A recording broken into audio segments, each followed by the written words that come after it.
ছেলেটা দোকান থেকে কিছু কিনতেছিল। হঠাৎ করে তার গার্লফ্রেন্ড তার কাছে দৌড়ে দৌড়ে আসে। আইসা বলতেছে, কি রে ভাই, তুই আমার সাথে যোগাযোগ করতেছো না কেন? তুমি আমার সাথে কথা বলতেছো না কেন? আমাকে অ্যাভয়েড করতেছো কেন? সে দৌড়ে যেয়ে তার বয়ফ্রেন্ডকে ধরে এবং তার সামনে দাঁড়ায়। তারপর তাকে বলতেছে, ঠিকই তো প্রেমের শুরুতে বলছো আমাকে সুখে রাখবা, অ্যাং করবা ত্যাং করবা, এখন আমার বিয়ে হয়ে যেতেছে, তুমি আমাকে কেন বিয়ে করতে পারতেছো না? ছেলেটা বলে, তুমি আমাকে মাফ করে দাও, আমি তোমার সাথে তোমাকে নিতে পারবো না। মেয়েটা অনেক কষ্ট নিয়ে ছেলেটাকে ধরে, বলতেছে, তো আমাকে বিয়ে করতেই হবে, আমাকে আমার সাথে কেন চিট করছো, এটা বলে। আর ছেলেটাও তাকে বলতেছে, আমার পক্ষে কোনোভাবেই তোমাকে সম্ভব না বিয়ে করা।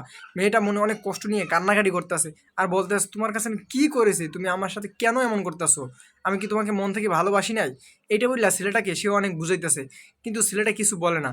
মেয়েটা যখনই চলে যেতে থাকে রাগ করিয়া বলে, ঠিক আছে, তুমি আমার মরা মুখ দেখবা, এই কথা বলে। তারপর ছেলেটা তার হাত ধরে ছেলেটার বাসায় নিয়ে আসে, বলে, এই দেখো আমার ভাঙা বাড়ি, এই বাড়িতে তুমি থাকতে পারো না, এই জন্য আমি চাই তুমি সুখে থাকো। যে জায়গায় তোমার বাবা মা তোমার বিয়ে ঠিক করছে সেটা খুব বড়লোক ফ্যামিলি। এটা কথা শোনার পর মেয়েটা কি করলো, তার বয়ফ্রেন্ডকে অনেক মায়ের দর দিল আর বলতেছে, তুমি আমাকে এই বিশ্বাস করো, আমি তোমাকে মন থেকে ভালোবাসি, তোমার ঘর বাড়ি দেখে ভালোবাসি না। এইটা বললা সে ছেলেটাকে বলতেছে, আর ছেলেটা কথা শুনে তো শখ খাই গেছে, কি মেয়েটাকে আমি এতটা ভালোবাসে, ছেলেটা বুঝতে পারে নাই। মেয়েটাকে সে তারপর জড়াই ধরে, মেয়েটাও তার বুকে এসে জড়াই ধরে। কিছুক্ষণ পর দেখতে পারে ছেলেটার মা ওই যে দাঁড়াই আছে। মেয়েটা কি করলো, মাথায় কাপড় দিয়ে তার শাশুড়ি মায়ের পা থেকে ধুলা নিতে আসে।